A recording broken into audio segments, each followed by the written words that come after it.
Hello everyone, welcome to SMS Bangla 30। তোমরা দেখছো SMS Bangla 30 YouTube channel, আর আমি সুব্রত। আজকে মূলত যে বিষয় নিয়ে তোমাদের আলোচনা করব, তোমাদের এএনএম জিএনএম 2024 নিয়েই আজকে বিস্তারিত আমি আলোচনা করব। তোমাদের দীর্ঘ প্রতীক্ষার অবসান ঘটিয়ে তোমাদের ফাইনালি রেজাল্ট প্রকাশিত হলো, অর্থাৎ ফাইনাল রেজাল্ট প্রকাশিত হলো আজকে। আবার এরই সঙ্গে সঙ্গে তোমরা তোমাদের র্যাঙ্ক যে কত হয়েছে সেটাও তোমরা অবশ্যই দেখতে পাবে। অর্থাৎ সোমবারে তোমাদের ফাইনাল যে আনসার কি প্রকাশিত হয়েছে এবং মঙ্গলবার তোমাদের ফাইনাল রেজাল্ট অলরেডি পাবলিশ হয়ে গেছে। আজকের ভিডিওতে আমি তোমাদের বলবো যে ফাইনাল রেজাল্ট তোমরা কিভাবে দেখবে, তোমাদের র্যাঙ্ক কত হয়েছে সেটা তোমরা কিভাবে দেখবে, তার উপরন্ত তোমাদের যে স্কোর সেটা তোমাদের কত হয়েছে সেটাও তোমরা কিভাবে দেখবে সেটা আমি এই ভিডিওর মাধ্যমে বলবো। দ্বিতীয়ত বলবো তোমাদের 2024-এ কাট অফ মার্কস কত যেতে চলেছে, অর্থাৎ তোমরা লাস্ট কত নাম্বার পেলে তোমরা একটা গভর্নমেন্ট কলেজে চান্স পেতে পারো, এটা তোমাদের আমি বলবো। অবশ্যই ভিডিওটা খুবই গুরুত্বপূর্ণ হবে। তৃতীয়ত বলবো সেই কাট অফ মার্কসের যদি তোমরা নিচেই নাম্বার পাও তাহলে তোমাদের এখন কি করণীয়। আবার এটাও তোমাদের বলবো যে সকল ছাত্রছাত্রীরা এই কাট অফ মার্কস তোমরা ক্লিয়ার করে ফেলবে তাদের এখন কি করণীয় সেটাও আমি তোমাদের বলবো। তাই কাজেই ভিডিওটা খুবই গুরুত্বপূর্ণ হতে চলেছে সকল স্টুডেন্টদের জন্যে। ভিডিওটা শেষ পর্যন্ত দেখবে, আর তোমরা চ্যানেলে নতুন হয়ে থাকলে চ্যানেলটা সাবস্ক্রাইব করবে আর তোমাদের বন্ধুদের কাছে অবশ্যই শেয়ার করবে। আর ভিডিওটা ভালো লাগলে অবশ্যই লাইক করতে কেউ ভুলো না। তো চলো শুরু করি আজকের ভিডিও। দেখো, প্রথমত আমি তোমাদের ছোট্ট করে বলে রাখি যে তোমরা কিভাবে তোমাদের যে র্যাঙ্ক কার্ড এবং তোমাদের ফাইনাল রেজাল্ট কি করে তোমরা দেখবে। দেখো, প্রথমত এই ওয়েবসাইটে চলে এলাম, ডাব্লিউবি জয়েন্ট এন্ট্রান্স এক্সামিনেশান যে তোমাদের ওয়েবসাইট আছে সেই ওয়েবসাইটে চলে এলাম। ওই ওয়েবসাইটে এসে দেখো এখানে তোমাদের একটু নিচের দিকে লেখা আছে এএনএম জিএনএম তোমাদের র্যাঙ্ক কার্ড 2024 এটা লেখা আছে। এখানে ক্লিক করলাম। এখানে ক্লিক করার পর দেখো তোমাদের এরকম একটা ইন্টারফেস খুলে চলে আসবে, যেখানে তোমাদের অ্যাপ্লিকেশন নাম্বার লিখতে বলবে এবং তোমাদের ডেট অফ বার্থ লিখতে বলবে। তারপরে তোমাদের যে কোডটা দিয়ে আছে নিচে সেই কোডটা দিয়ে তোমরা সাবমিট করবে।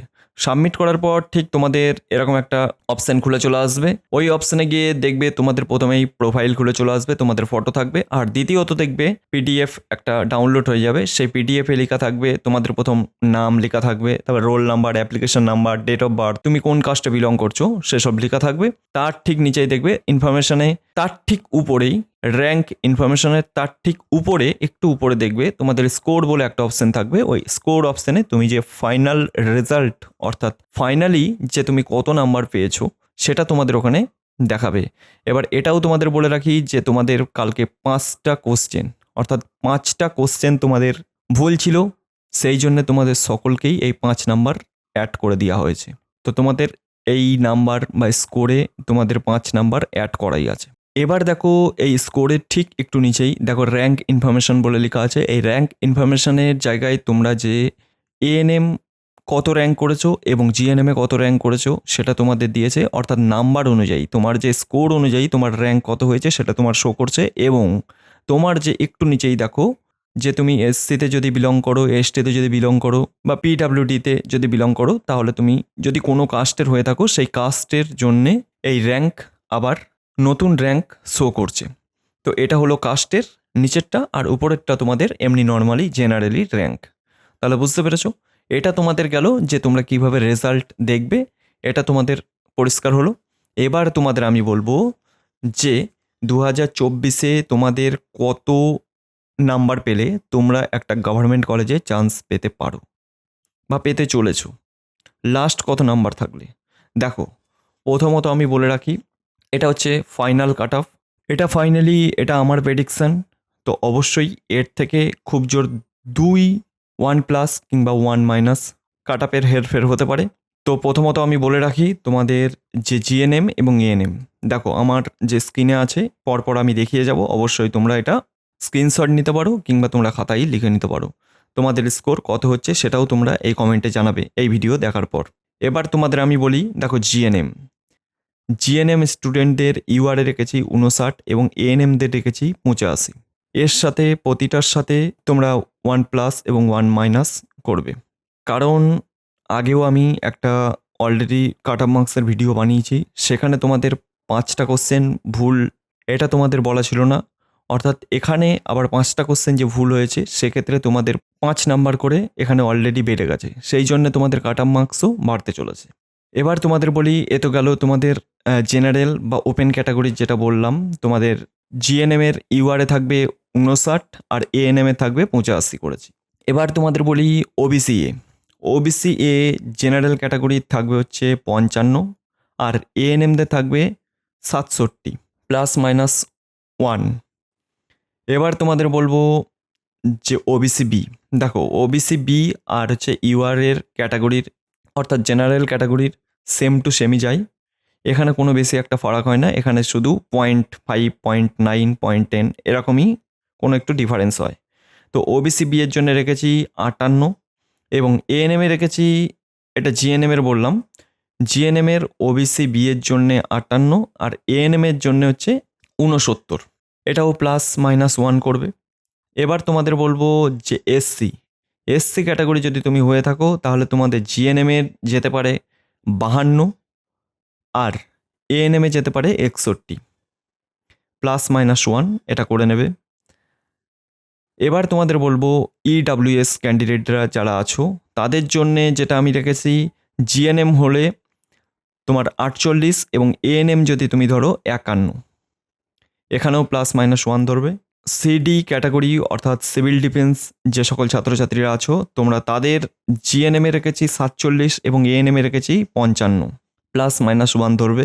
এবার এসটি ক্যাটাগরি যেসব স্টুডেন্টরা আছো তাদের জন্য রেখেছি জিএনএমে রেখেছি 27 এবং এএনএমে রেখেছি 44। এটা তোমাদের আমি বললাম ফাইনাল কাট অফ মার্কস। এই নাম্বার যদি তোমরা পেয়ে থাকো অবশ্যই তোমরা সেকেন্ড স্টেজের জন্যে এগোতে থাকো। এবার এর পরবর্তীতে যারা এই নাম্বার পেয়েছো তাদের কি করণীয় সেটাও আমি বলবো, আবার এই নাম্বার যারা পাওনি বা নিচেই পেয়েছো তাদেরও কি করণীয় সেটাও আমি এর পরেতেই বলবো, মানে লাস্ট এটা অবধি নামতে পারে বা এই নাম্বার অবধি নামতে পারে। তো এটা গেল তোমাদের ফাইনাল কাট অফ মার্কস। এবার তোমাদের কত নাম্বার হচ্ছে তো বা তোমরা কত নাম্বার পেয়েছো সেটা অবশ্যই কমেন্ট করে জানিও, আর যদি তোমাদের কোনো কোয়েরি থাকে অবশ্যই আমাকে কমেন্ট করে জানিও। আর নার্সিং রিলেটেড কোনো রকম যদি তোমাদের কোয়েরি থাকে কিংবা কোনো রকম জিজ্ঞাসা থাকে অবশ্যই আমাকে কমেন্ট করবে, আর চ্যানেলে নতুন হয়ে থাকলে চ্যানেলটা সাবস্ক্রাইব করবে এই নার্সিং রিলেটেড বা এএনএম জিএনএম রিলেটেড সকল প্রকার আপডেট বা খবরাখবর পেতে। এবার তোমাদের আমি যেটা বলবো যে এই নাম্বার থেকে আমি যে কাট অফ মার্কস বললাম এর থেকে যদি তোমরা কম পাও তাহলে তোমাদের এখন কি করণীয়। দেখো সেই সকল ছাত্রছাত্রীদের গভর্নমেন্ট কলেজে এই যে তোমাদের আমি যে কাট অফ মার্কস বললাম যে এএনএম জিএনএম 2024-এর যে কাট অফ মার্কস আমি আমার প্রেডিকশান দিয়ে বলেছি, সেটা যদি তোমরা সেই নাম্বারের থেকে যদি তোমরা কম নাম্বার পেয়ে থাকো তাহলে তোমাদের অবশ্যই এখন কি করণীয়। হ্যাঁ, তোমাদের এখন করণীয় হলো তোমাদের যখন কাউন্সেলিং আরম্ভ হবে, তোমাদের কিছুদিনের ভিতরেই কাউন্সেলিং আরম্ভ হবে সকলের জন্যে। এবার কাউন্সেলিংয়ে তোমরা প্রতিটাতে অ্যাটেন্ড করতে হবে, অর্থাৎ প্রতিটা কাউন্সেলিংয়ে অ্যাটেন্ড করতে হবে। 7টা কাউন্সেলিং তোমাদের হবে। তো প্রথমে 1, 2, 3 ফার্স্ট, সেকেন্ড, থার্ড কাউন্সেলিং হবে, তারপরে তোমাদের মপ আপ রাউন্ডের কাউন্সেলিং হবে। তো আশা করি যাদের কম নাম্বার থাকবে তাদের মপ আপ রাউন্ডের কাউন্সেলিং আসার চান্স খুবই বেশি। এবার প্রতিটা ছাত্রছাত্রীকে এটাই বলবো, প্রতিটা কাউন্সেলিং তোমরা অ্যাটেন্ড করতে হবে, এটাই হচ্ছে পরিষ্কার কথা। তোমরা যদি এর পরেও ভেবে থাকো আমাদের নাম্বার খুবই কম এসছে, সেক্ষেত্রে তোমাদের আমি বলবো তোমাদের এখন ভেঙে পড়ার কিছুই নেই। অবশ্যই তোমরা সামনের বছরের জন্যে এখন থেকেই প্রিপারেশান নিতে আরম্ভ করো। আমরা আমাদের চ্যানেল থেকে অবশ্যই তোমাদের ভিডিও প্রোভাইড করব যে কীভাবে তোমরা 2025-এর জন্যে স্ট্র্যাটেজি সাজাবে বা পড়াশোনা করবে যে খুব সহজে তোমরা এই নাম্বার ক্লিয়ার করে ফেলবে। তো এই নিয়েও আমি ভিডিও বানাবো, তো অবশ্যই আমাদের চ্যানেলটাকে এই জন্যেই সাবস্ক্রাইব করে রাখো। আর ফ্রিতে কন্টেন্ট দেওয়া হবে, ফ্রিতে সব কিছু দেওয়া হবে, এ নিয়ে তোমাদের চিন্তা করতে হবে না। এবার তোমাদের আমি বলবো যে সকল স্টুডেন্টরা তোমরা এই যে আমি কাট অফ মার্কস বললাম এই কাট অফ মার্কস যারা অলরেডি ক্লিয়ার করে ফেলেছো, অর্থাৎ এই কাট অফ মার্কস এই নাম্বারের থেকে তোমরা বেশি নাম্বার পেয়েছো, সেই সকল ছাত্রছাত্রীদের এখন কি করণীয়। দেখো তোমাদের এখন কাউন্সেলিংয়ের জন্য রেডি হতে হবে, অর্থাৎ তোমাদের কাউন্সেলিং ঠিকঠাকভাবে করতে হবে।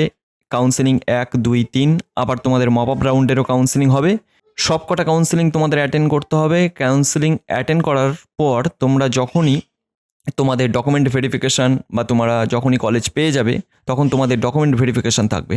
ডকুমেন্ট ভেরিফিকেশান নির্দিষ্ট টাইমে করাতে হবে এবং তার জন্যে প্রায় তোমাদের ডকুমেন্ট খুবই প্রয়োজনীয়। অর্থাৎ তোমাদের কিছু ডকুমেন্ট আছে যেমন ডোমিসিয়ালি সার্টিফিকেট, মেডিকেল ফিটনেস সার্টিফিকেট, এইগুলো তোমাদের রেডি করে রাখতে হবে। তা এইগুলো বার করতে বা হাতে পেতে এই ডকুমেন্টগুলো বেশ কয়েকদিন লাগে। তা এইগুলোর জন্যে তোমরা প্রিপেয়ার হতে থাকো। আর তোমরা তোমাদের ডোমিসাইল সার্টিফিকেট কী করে বার করবে খুব সহজে, খুব সহজ ভাষায় আমি ওখানে বলেছি। তোমরা একটা ভিডিও দেখলে একদম পুরো ক্লিয়ার হয়ে যাবে তোমরা ডোমিসাইল সার্টিফিকেট এবং মেডিকেল সার্টিফিকেট কী করে বার করবে। আমার নেক্সট ভিডিওতে তোমরা এই ডোমিসাইল এবং মেডিকেল ফিটনেস সার্টিফিকেট সম্পর্কে তোমরা বিস্তারিত আলোচনা পেয়ে যাবে। তো আজকের ভিডিওটা ভালো লাগলে অবশ্যই লাইক করবে, চ্যানেলে নতুন হয়ে থাকলে চ্যানেলটা সাবস্ক্রাইব করবে। আর নার্সিং রিলেটেড অর্থাৎ এএনএম জিএনএম রিলেটেড সকল প্রকার খবরাখবর পেতে আমাদের চ্যানেলটাকে অবশ্যই সাবস্ক্রাইব করে রাখবে আর তোমাদের বন্ধুদের কাছে অবশ্যই শেয়ার করবে। তো চলো আজকের ভিডিওটা এটুকুই, দেখা হবে নেক্সট ভিডিওতে।